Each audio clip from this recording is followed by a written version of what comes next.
ఏమండోయ్ అందరికీ హాయ్ అండి. ఈరోజు మన ఛానల్ కోసం నేను రాసిన కథ 'ప్రేమ పగ పార్ట్ 6' అండి. ఈ కథలోని ముందు భాగాలు చూడని వాళ్ళ కోసం కామెంట్స్లో లింక్స్ ఇచ్చానబ్బా. కొంచెం సబ్స్క్రైబ్ చేసుకొని చూస్తూ కథ నచ్చినట్లయితే ఒక చిన్న లైక్ చేసి కథ ఎలా ఉందో కామెంట్ చేయండి అబ్బా. మరి ఇంక మనం కథలోకి వెళ్ళిపోదామా? సింధు పునీత్ని సాయం అడగడానికి బంగ్లాకి వస్తే పునీత్ సాయం చేయడానికి ఒప్పుకొని అతను సాయం చేసేందుకు అతనికి 3 పనులు చేయాలంటూ అగ్రిమెంట్ మీద సైన్ చేయించుకొని మొదటి పనిగా అతనితో శారీరకంగా కలవమంటాడు. అందుకు సింధు ఒప్పుకొని గదికి వెళ్ళి లైట్ ఆపితే కుదరదు అంటూ ఆమె మీద అతనికి ఉన్న ఫీలింగ్స్ అన్నీ బాధతో చెప్పుకుంటాడు. అది విన్న సింధు గది నుండి బయటకు వచ్చేస్తే పునీత్ మాత్రం గది నుండి కదలకుండా అలాగే లోపలే ఉండిపోయాడు. సింధు దీర్ఘంగా ఆలోచించుకున్న ఒక్క 10 నిమిషాల తర్వాత రూమ్కి వచ్చింది. అది చూసిన పునీత్ ముఖం చిరునవ్వుతో విచ్చుకుంది.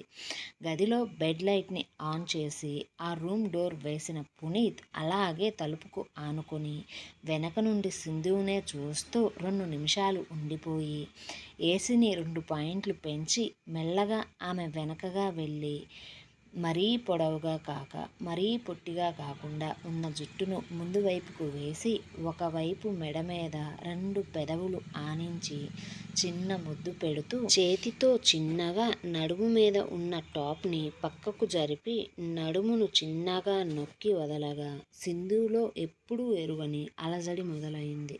మిథున్ ఆమెను ఎప్పుడు ముట్టుకున్నా ముద్దు పెట్టుకున్నా యాంత్రికంగానే చేసేవాడు. అందులో అతను ఎప్పుడు ప్రేమను కానీ ఇష్టాన్ని కానీ చూపించనే లేదు.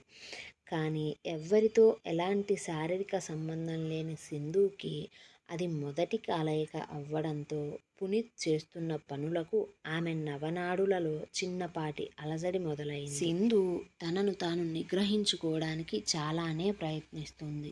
మెడ నుండి వీపి వరకు ముద్దులతో ప్రయాణం మొదలుపెట్టి ఆమెను సున్నితంగా అతని వైపుకు తిప్పుకొని నుదుటి మీద, కన్నుల మీద, చెంపల మీద, గొంతు భాగంలో సున్నితంగా ముద్దులు పెడుతూ ప్రతి ముద్దులో కూడా అతనికి ఆమె మీద ఎంత ఇష్టం ఉందో తెలుపుతూ ఉంటే సింధు తనలో వస్తున్న మార్పులను భరించలేక 2 చేతులలో డ్రెస్ చున్నీని ఉంచుకొని గట్టిగా పట్టుకొని ఉంటే పునీత్ అది చూసి ఆమెను దగ్గరగా తీసుకుంటూ అతని చేతులలోకి ఆమె చేతులు తీసుకొని లాక్ చేసి అలాగే ఆమె మీదకు కొంచెం వంగుతూ పెదవులను పెదవులకు జత చేశాడు.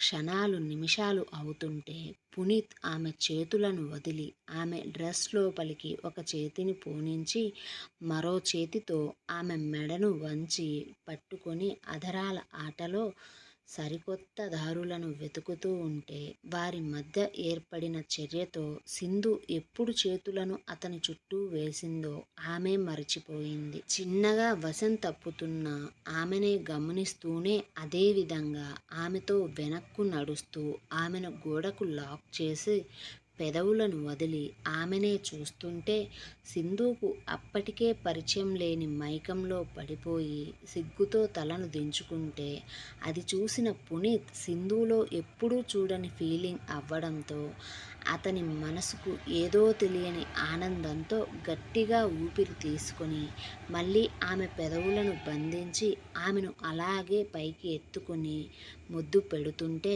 ఎక్కడ పడిపోతానో అనే భయంతో సింధు పునీత్ని ఆమెకే తెలియకుండా గట్టిగా పట్టుకొని అతి దగ్గరగా అతనితో ఉండి వారి మధ్యకు గాలి కూడా వచ్చేంత ఖాళీ లేకుండా అనుకోకుండానే చేసేసింది.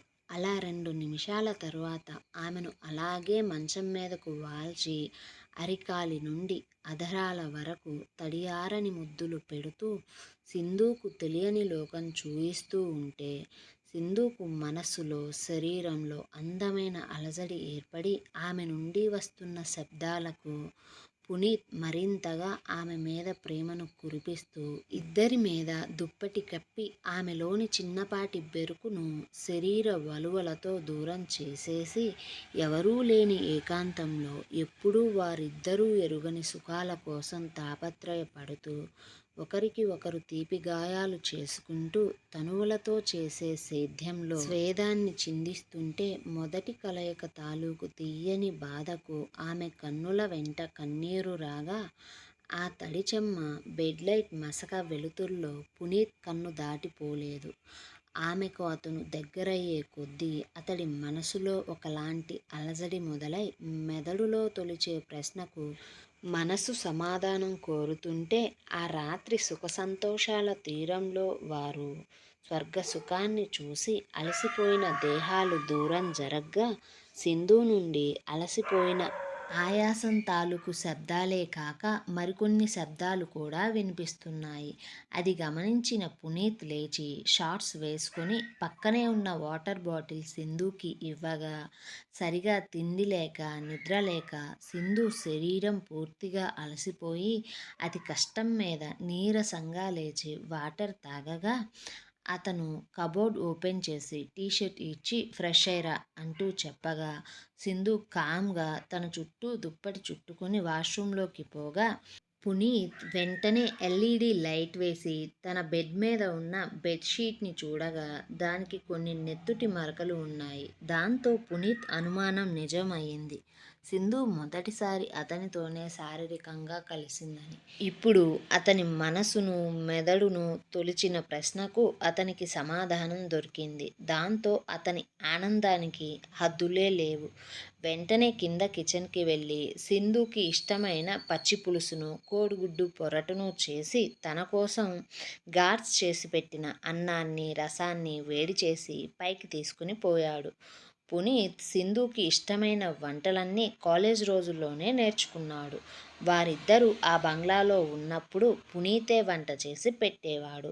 సింధు ఫ్రెష్ అయి గదికి వచ్చేసరికి పునీత్ ఆ బెడ్ మీద బెడ్షీట్ని తీసేసి మూలన పడేసి మరో బెడ్షీట్ని వేసి రైస్ తినడానికి అరేంజ్ చేసి సింధు రాగానే ఆమెను అతని ముందు కూర్చోబెట్టుకొని నీకు ఆకలిగా ఉంది కదా ముందు తిను అంటుంటే సింధు నీకెలా తెలుసు అన్నట్లు చూడగా పునీత్ అన్నాన్ని ముద్దలుగా కలుపుతూ నోటికి అందించి నీ కడుపు చెప్పిందిలే, నీ పేగుల బాధ నా చెవికి చేరిందిలే అంటుంటే సింధు నోరు తెరిచింది. ఆమె తిన్న మొదటి ముద్దతోనే తన కోసం వంట చేశాడని ఆమెకు తెలిసిపోయి పాత రోజులన్నీ గుర్తుకు వచ్చి మనసు మురిసిపోతూ కంటి వెంట కన్నీరు వస్తుంటే ఆ కన్నీటిని చూసిన పునీత్ కొంచెం కంగారుగా ఏంటి కారంగా ఉందా నీళ్లు తాగు అంటూ నీళ్లను ఇవ్వగా సింధు వాటిని తీసుకుని తాగుతూ లేదు పునీత్, ఈ రుచితో నేను తినక కొన్ని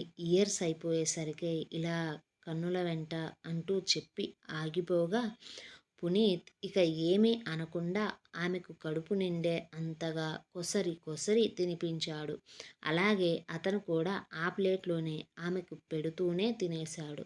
చాలా రోజుల తర్వాత కడుపు నిండా తినడంతో సింధుకి కంటి నిండా నిద్రొస్తుంది. దాంతో పునీత్ ఏసీని పెంచి వస్తువులను కింద పెట్టొచ్చే లోపే సింధు అక్కడే అలాగే కూర్చున్న స్థితిలోనే మంచానికి వాలిపోయి పడుకొని ఉంది.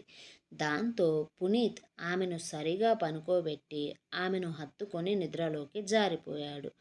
మరోచోట తన కార్డ్స్ అన్నీ బ్లాక్ అయ్యాయని తెలిసి చిందులు తొక్కుతూ సింధు పిన్ని తార పిఏకి ఫోన్ చేసి చివాట్లు పెడితే పిఏ తాపీగా విషయం చెప్పేశాడు. దాంతో సింధు చేసిన పనికి ఒళ్ళు మండిన తార వెంటనే ఇండియాకి బయలుదేరింది.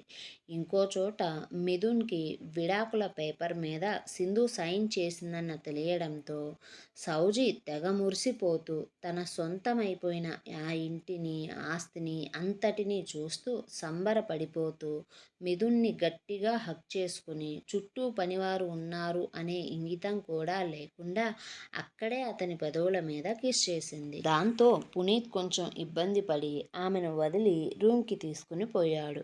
ఉదయం రెడీ అయ్యి ఆఫీస్కి బయలుదేరిన మిథున్ ముందు సౌజీ గారాలు పోతూ బావా పెళ్ళి ఏర్పాట్లను మొదలు పెట్టేశావు కదా మనం షాపింగ్కి పోదాం అంటుంటే మిథున్, సారీరా, కంపెనీలో ఇంపార్టెంట్ మీటింగ్ ఉంది. అలాగే ఇంకా ఆ పవర్ ఆఫ్ అటర్ నా చేతిలోనే ఉందిగా. ఈ విడాకులు మంజూరు అయ్యేలోపే ఆ కంపెనీలో ఉన్న దాని షేర్స్ని కూడా క్యాష్ చేసుకునే పనిలో ఉండాలి. దీపం ఉండగానే ఇల్లు చక్కదిద్దుకోవాలి అంటారు కదా. దాని తెలివిని అది వాడేలోపే మనం దానికి అందనంత ఎత్తులో ఉండాలిరా బుజ్జి. ఇప్పుడు అది ఒంటరి పక్షి. దాని రెక్కల్ని మనం విరిచేశాం. ఇంకది చచ్చినా ఎగరలేదు అంటూ మిథున్ చెబుతున్నా ఎక్కడో అతని ముఖంలో చిన్నపాటి గిల్టీ కనిపించడంతో సౌజీ మిథున్కి అతి చేరువగా వెళ్ళి, బావా, నువ్వు బిజినెస్లో ఉన్నావు ఇప్పుడు. ఇలాంటివి చాలా సహజం బావా. ఒకరు పైకి ఎదగాలంటే మరొకరు పాతాళానికి తొక్కబడాలి. ఇది ఈ రోజులలో ఎక్కడైనా కామన్. సరే, నాతో బయటికి రావడం కుదరదు అన్నావు కదా.